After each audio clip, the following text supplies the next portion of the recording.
नमस्कार दोस्तों, स्वागत है आपका एक्स कॉमर्स स्टडी में। अगर आपने मेरे चैनल को सब्सक्राइब नहीं किया तो प्लीज़ सब्सक्राइब कर ले। बगल में जो बेल आइकन का बटन है उसे प्रेस करना बिल्कुल ना भूलें ताकि आने वाली लेटेस्ट जल्द से जल्द पहुंच जाए। तो गाइस आज का सिलेबस है कि आपका बीकॉम का मैंने फर्स्ट सेकंड थर्ड फोर्थ बता चुका है, फिफ्थ है।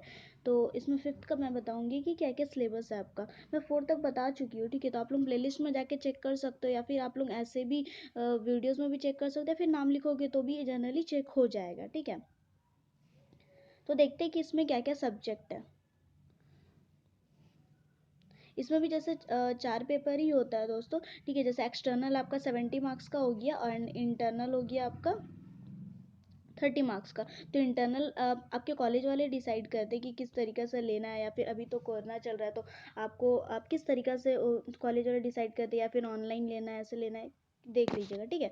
तो चलते हैं। इसमें क्या है कि ह्यूमन रिसोर्सेज मैनेजमेंट, ठीक है। ये ह्यूमन रिसोर्सेज मैनेजमेंट एक बहुत अच्छा क्या बोलेंगे दोस्तों सब्जेक्ट है। क्योंकि देखिए जैसे मैं मास्टर्स की ना, तो मास्टर्स में आप लोग को मतलब दिखाया जाता है कि मतलब बताया जाता है कि आप लोग 3 सिलेबस चूज़ कर सकते हो। तो HRM चूज़ कर सकते हो, मार्केटिंग चूज़ कर सकते हो एंड फाइनेंस चूज़ कर सकते हो। लेकिन यहाँ पे HRM मस्ट है, आपको पढ़ने के लिए दे दिया गया है, ठीक है। ये ऑनर्स पेपर एज, ठीक है। मतलब आप पहले से पढ़ चुके हो। सोचो आप अगर पहले से पढ़ चुके होगे और उस मास्टर्स में, तो आपको पढ़ना पड़ेगा ही नहीं, बस जस्ट अब ऐसे ही कंप्लीट हो जाएगा।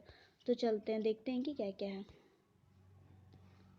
देखिए 70 मार्क्स का एक्सटर्नल लिखा हुआ है, ठीक है। In semester 70 marks and mid sem 30 marks.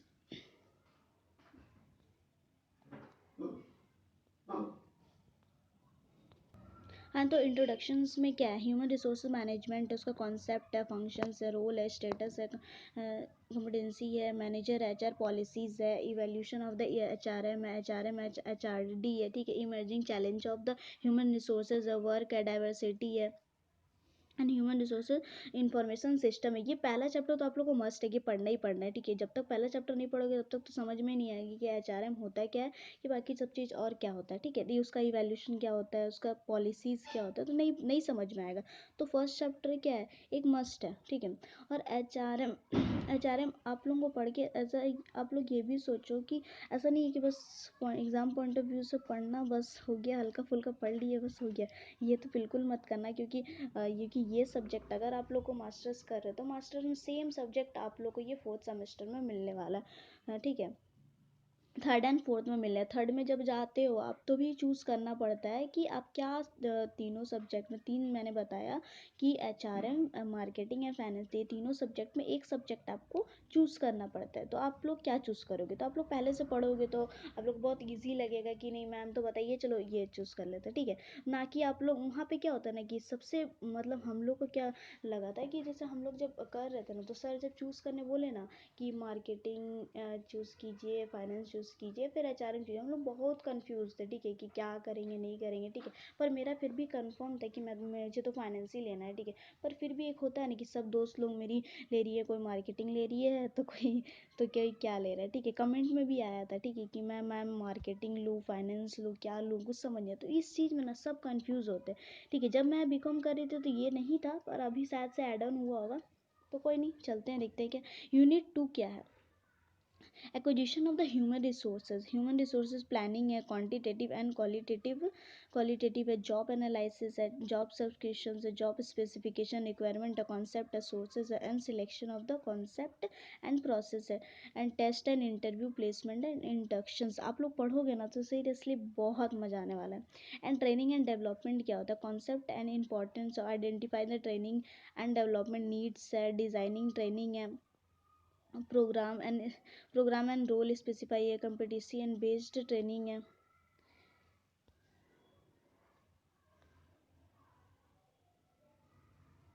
थोड़ा सा बड़ा कर लेते हैं दोस्तों वरना लाइन क्रॉस हो रहा है। ठीक है, मैंने कहाँ बताया था, competitive based and training and evaluating training है, ठीक है। इफेक्टिवनेस है, ट्रेनिंग प्रोसेस है, आउटसोर्सिंग है, मैनेजमेंट है, डेवलपमेंट एंड कैरियर डेवलपमेंट है, ठीक है। तो ये यूनिट 3 हुआ एंड यूनिट 4 है जो परफॉर्मेंस प्रेशेशल है। नेचर है, ऑब्जेक्टिव है, इंपॉर्टेंस है, मॉडर्न टेक्निक है, परफॉर्मेंस एप्रिसिएशन है। 3 यूनिट तो आप लोगों को हमको लगता है कि पढ़ना ही पड़ेगा, क्योंकि ये मोस्ट इम्पॉर्टेंट ही है, ठीक है। कहाँ गए थे हम लोग, कहाँ पढ़े थे, हाँ ये देखिए। उसके बाद जॉब चेंजेस है, ट्रांसफ़र एंड प्रमोशन कैसे होता है, कम्युनिकेशन, मतलब एचआरएम क्या होता है ना कि किसी को रिक्वायरमेंट कैसे करते हैं, कैसे जॉब एनालिसिस करते हैं, कैसे इंटरव्यू फेस होता है, ठीक है। बहुत बहुत अच्छा पढ़ने में बहुत मज़ा आने वाला है आप लोगों को। जॉब इवोल्यूशन क्या होता है, method of the ways payment, wages नहीं, वेज पेमेंट क्या होता है, इंसेंटिव प्लान क्या होता है, ठीक है, बेनिफिट क्या होता है, लिंक कम्पनसेशन क्या है, मेंटेनेंस या एम्प्लॉय हेल्थ एंड सेफ्टी है, एम्प्लॉय वेलफेयर है। हाँ दोस्तों, अगर लग रहा होगा आप लोगों को कि मैं बहुत फास्ट बोल रही हूँ, तो आप लोग रिजोल्यूशन वहाँ पे स्पीड में जाके आप लोग कम कर सकते हो, 0.75 कर लेना, ठीक है। नॉर्मल से 0.75 कर लेना, आप लोगों को थोड़ा सा धीरे सुनाई देगा। मैं कोशिश करती हूँ कि धीरे से बोलूँ, ठीक है। सिक्योरिटी एंड एम्प्लॉयर एम्प्लॉय था, रिलेशन था, ओवरव्यू था, ग्लिम्स था, हैंडलिंग है, रिसर्सल है, इंडस्ट्रियल है, डिस्ट्रीब्यूट है, काउसेस है, एंड सेटलमेंट मशीनरी है। तो ये आपका सजेस्टेड रीडिंग, आप लोग देख सकते हैं उसको, ठीक है। और दोस्तों, अगर किसी को पीडीएफ चाहिए होगा तो प्लीज़ आप लोग कमेंट कीजिएगा, कोई भी वीडियोस में कोई भी वीडियोस में चलेगा, ठीक है। आपको किसका चाहिए होगा आप लोग उसका डिटेल्स दे देना, ठीक है। किस चीज़ टॉपिक का वीडियो चाहिए, किस चीज़, अगर कोई टॉपिक का आप लोग वीडियो चाहते हो तो आप लोग टॉपिक का नाम लिख के एंड सब्जेक्ट ब्रैकेट में टॉपिक का नाम लिख के आप लोग लिख देना, ठीक है। क्योंकि कोई कोई एक एक बंदा ने कमेंट किया कि प्लीज़ मैम मेरा एग्ज़ाम है 10 तारीख से, आप वीडियो लेकर के आइए, पर क्या चीज़ का वीडियो उन्होंने कमेंट में मेंशन ही नहीं किया उन्होंने, ठीक है। तो मैं कैसे समझूंगी कि वो क्या चीज़ का वीडियोस मांग रहे हैं मुझसे। उन्होंने कुछ नहीं बोला, बस मैम मेरा 10 तारीख से एग्ज़ाम है, मतलब नहीं समझ आया, ठीक है। तो आप लोग प्लीज़ मेंशन करना पूरा, ठीक है, कि क्या चीज़ का वीडियोस चाहिए आप लोगों को, कौन सा सब्जेक्ट का। अगर किसी का पीडीएफ भी चाहिए तो आप लोग फुल मेंशन करना ताकि मुझे समझ में आए, ठीक है। मैंने इधर से कमेंट तो कर देती हूँ, लेकिन उधर से शायद दोबारा कोई देखता ही नहीं है, तो फिर मैं कैसे बताऊँगी, ठीक है। तो इसके बाद है फाइनेंशियल मैनेजमेंट, ठीक है। बहुत अच्छा अच्छा सब्जेक्ट आ रहा है भाई। यूनिट 1 है, यूनिट 2 है, यूनिट 3, यूनिट 3, 4 वाइज सही आएगा, ठीक है। यूनिट 5 तक आएगा। तो चलते स्कोप एंड ऑब्जेक्टिव है, time value of the money है, रिस्क एंड रिटर्न है, ठीक है, कैपिटल एसेट्स है। और यूनिट 2 में आपका आ जाएगा कैपिटल बजटिंग प्रोसेस आ जाएगा, कैश फ्लो इंटीमेशन आ जाएगा, प्लेबैक आएगा आएगा पीरियड मेथड आएगा, अकाउंटिंग रेट ऑफ रिटर्न आएगा, नेट वैल्यू आएगा, नेट मिनल वैल्यू आएगा, इंटरेस्ट रेट आएगा, प्रोबेबिलिटी आएगा, इंडेक्स आएगा, एडजस्टेड डिस्काउंट रेट आएगा।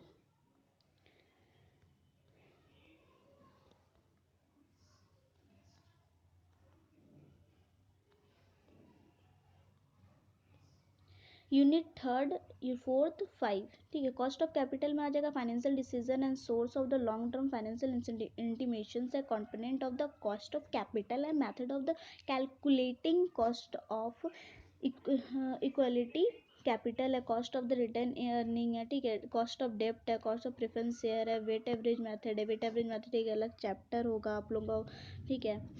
एंड उसके बाद होगा मार्जिनल कॉस्ट, ये भी अलग चैप्टर है। कैपिटल स्ट्रक्चर, ये भी अलग चैप्टर है, ठीक है। कैपिटल स्ट्रक्चर आप लोग पढ़ लेना, वेट एवरेज पढ़ लेना, ठीक है।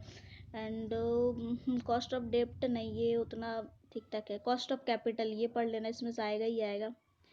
Dividend decision, theories of the relevance and irrelevance, dividend decision के बारे में थोड़ा मोड़ा पढ़ लेना, जानना जरूरी है। डिविडेंड का मैंने वीडियो बनाया, आप लोग वो जाकर चेक कर लीजिए, थोड़ा सा नॉलेज मिल जाएगा आप लोग को। एंड 5 में क्या है कि working capital decision, working capital decision, cost concept of the working capital क्या होता है, risk and return, trade off the source क्या होता है, source term of the finance क्या होता है, working capital intimations, cash management एक अलग चैप्टर है। इन्वेंट्री मैनेजमेंट एक अलग चैप्टर है। पेबल मैनेजमेंट उतना इंपॉर्टेंट नहीं है, लेकिन हाँ इन्वेंट्री मैनेजमेंट आप लोग पढ़ लेना, कैश मैनेजमेंट आप लोग पढ़ लेना।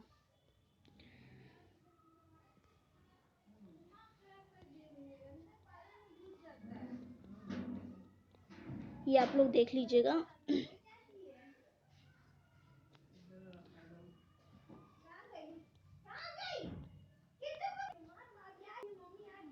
अब ये क्या है कि सेमेस्टर 5 का है जो बैंकिंग एंड इंश्योरेंस, ठीक है, ये आप लोगों को हम करवा देंगे, टेंशन मत लीजिए आप। इसका एक एक क्वेश्चन, इसका बुक, इसका एक एक सब चीज़ करवा देंगे। इंट्रोडक्शंस क्या है, कॉन्सेप्ट एंड पे बैंकर क्या है, ऑर्गेनाइजेशन ऑफ बैंकिंग है, ठीक है, डेफिनेशन है बैंकर एंड कस्टमर रिलेशन क्या होता है, कस्टमर रिलेशन क्या होता है, and journal special type of the customer क्या होता है, टाइप ऑफ डिपॉजिट क्या होता है, ठीक है, ऑर्गेनाइजेशन क्या होता है, growth and commercial bank in India क्या होता है, financial service and offered by bank क्या होता है, role of the commercial bank क्या होता है, टाइप्स ऑफ बैंक क्या होता है।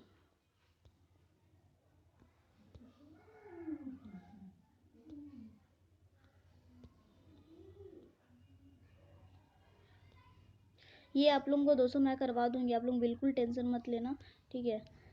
क्रॉसिंग एंड इंडोर्समेंट क्या होता है, meaning and definition of the rules of the crossing क्या होता है।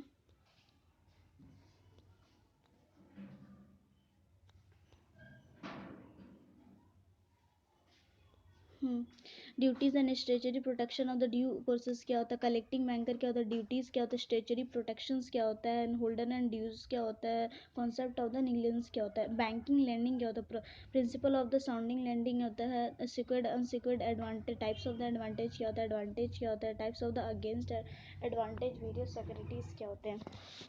इंटरनेट बैंकिंग में क्या क्या होता है, उसका मीनिंग क्या है, इंटरनेट बैंकिंग का बेनिफिट क्या है, होम बैंकिंग क्या है, मोबाइल बैंकिंग क्या है, वर्चुअल बैंकिंग क्या है, ई पेमेंट क्या है, एटीएम क्या है, बायोमेट्रिक क्या है, डेबिट क्रेडिट स्मार्ट एनईएफटी आरआईजीएस क्या होता है, क्रेडिट एंड डेबिट क्या होता है, ई मनी क्या होता है, इलेक्ट्रॉनिक पर्सन डिजिटल कैश क्या होता है।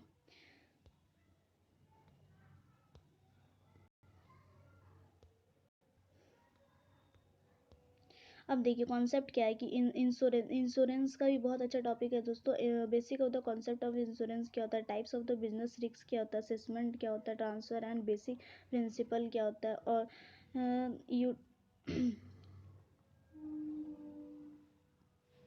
एटमोस्ट क्या होता है, आइडेंटिटी क्या होता है, आईडीएमनिटी क्या होता है, इकोनॉमिक फंक्शंस क्या होता है, टाइप ऑफ इंश्योरेंस क्या होता है, life and non life life insurance, risk and return relationship, type of the coordination functions, and role of RDA and online insurance.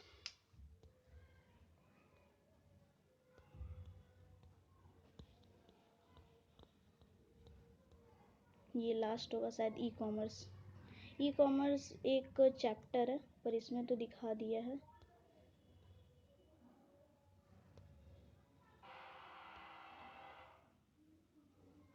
इसमें भी गाइज यूनिट 5 6 और अच्छा एक ज़्यादा है इसमें। हाँ ऐसा छोटा छोटा दिया है शायद इसलिए एक ज़्यादा कर दिया होगा।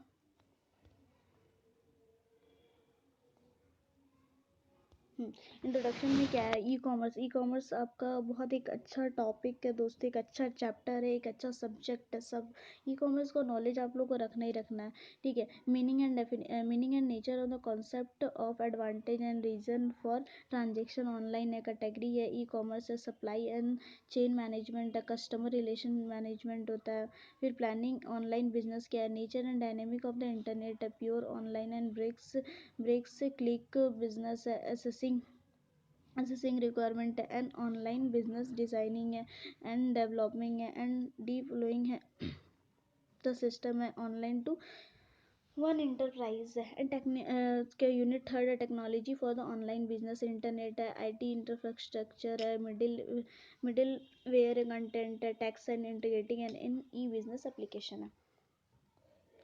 mechanism of making payment through internet, online payment mechanism and electronic payment system है, पेमेंट गेटवे है, विजिटर टू है, टूल्स है, प्रमोटिंग है, वेबसाइट है, डेबिट एंड क्रेडिट है, मनी।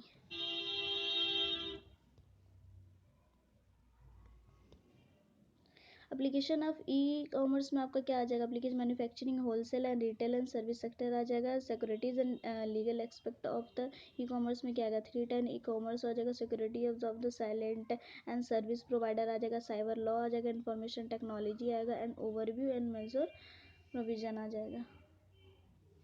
तो दोस्तों ये शायद इतना ही है, ठीक है।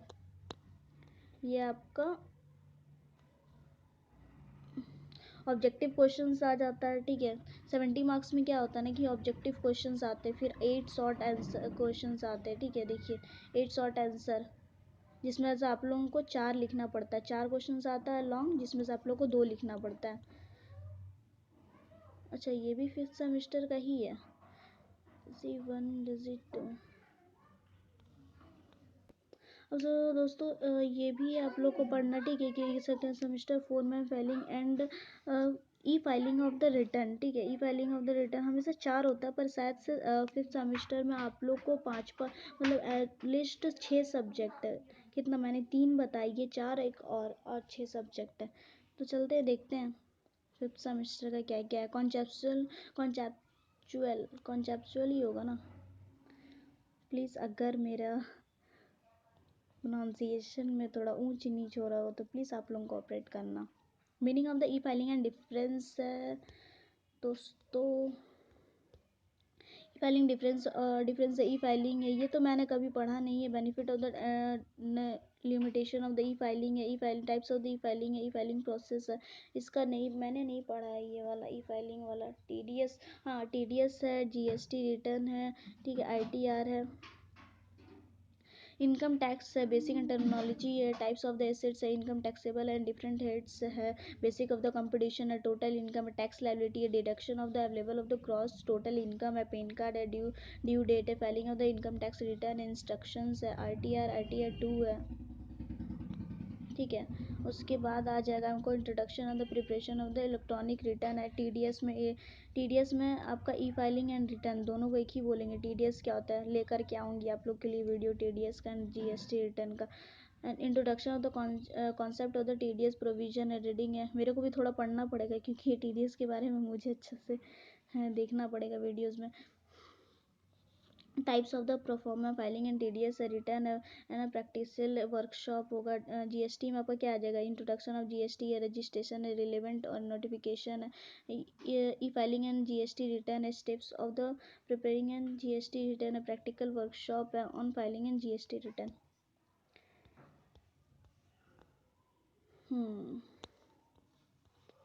ये 5 सेमेस्टर एक इंटरप्रेन्योरशिप अगर आप लोग पढ़े होगे, जैसे मैंने 12th, जब मैंने 11th 12th कर रहा था, 12th में सब्जेक्ट वहाँ पे भी चूज़ करना पड़ता। आप इकोनॉमिक्स ले सकते हो या फिर इंटरप्रेन्योरशिप ले सकते हो, तो मैंने इंटरप्रेन्योरशिप चूज़ किया था और काफ़ी मुझे पढ़ने में भी बहुत मज़ा आया था। ये DSE 2 है, DSC 1 है। अगर दोनों में से, अगर दोस्तों का ध्यान से सुनो, अगर दोनों में से एक चूज़ करने बोला, ठीक है, कि ये इंटरप्रेन्योरशिप आप ले सकते हो या फिर ई फाइलिंग, ठीक है, या फिर ई फाइलिंग या फिर अच्छा अच्छा DG1 DG1 2, ये शायद से मुझको लग रहा है कि इसमें एक सब्जेक्ट चूज़ करने बोलता है। तो अगर आप लोगों को बोला तो आप लोग चुपचाप से आंख बंद करके आप लोग इंटरप्रेन्योरशिप ही चूज़ करना है, क्योंकि ये एक पढ़ने में भी आप लोगों को मज़ा आएगा और आप एक अलग ही नॉलेज आप लोग गेन करोगे। गेन तो आप लोग सभी सब्जेक्ट में करोगे, पर ठीक है, आप लोग ईजी सब्जेक्ट में एक इंटरप्रेन्योरशिप में बता देती हूँ, यही लेना आप लोग, ठीक है। उसके बाद क्या आ जाएगा, एंटरप्रेन्योरशिप स्कोप है, एंटरप्रेन्योरशिप द प्रोसेस है, कैरियर है, नीड है, वैल्यूज है, एटीट्यूड है, मोटिवेशन ऑफ द एंटरप्रेन्योर है। उसके बाद यूनिट 2 है, यूनिट 3। यूनिट 2 में क्या, बिकमिंग एंटरप्रेन्योर है, पर्सनल इन्वायरमेंट है, बैरियर है and entrepreneurship problem and stages of the setting up a new venture है। गाइज मैं बता दूंगी, ठीक है, ये DG1 DG2 DG3 क्या है। मैं नेक्स्ट वीडियो जब लेकर के आऊँगी ना, तो मैं इसका फुल इन्फॉर्मेशन आप लोग को दे दूँगी कि DG1 DSE1 2 3 DSE2 3 क्या है, ठीक है। तो आप लोग प्लीज़ आप लोग टेंशन मत लेना। Select cases and studies of the holding and entrepreneurship of India है, growth and development of the small scale industry है, definition of the small enterprise है, देयर स्कोप, एमर्जिंग सिनेरियो है, इंसेंटिव है।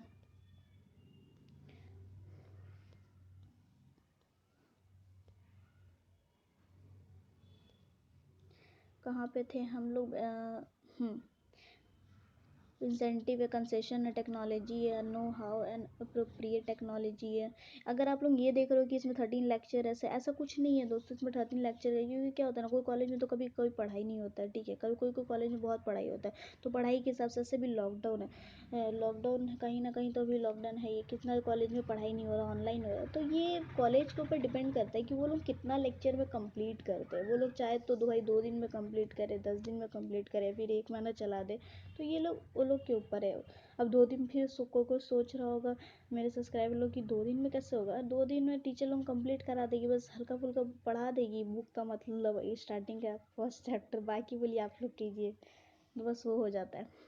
Minute 4 क्या हो जाएगा, फाइनेंशियल एंड मार्केटिंग है, management है, SCI है, फाइनेंशियल प्लानिंग है, लॉन्ग टर्म है, शॉर्ट टर्म है, क्रेडिट फ्लो है, source of the finance including venture capital है, प्रोजेक्ट एसोसिएशन है, फाइनेंशियल इंस्टीट्यूशन है, मेजर्स है, फैसिलिटी, SSI फॉर एक्सपोर्ट है, केस स्टडी, ये केस स्टडी का प्रोवाइडेड दिस क्लास है। आप लोग हो सकता है कुछ और दिया होगा।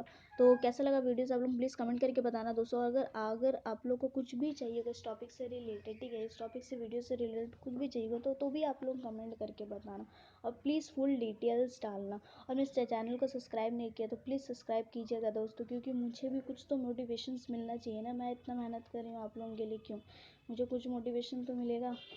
तो thank you friends, have a nice day.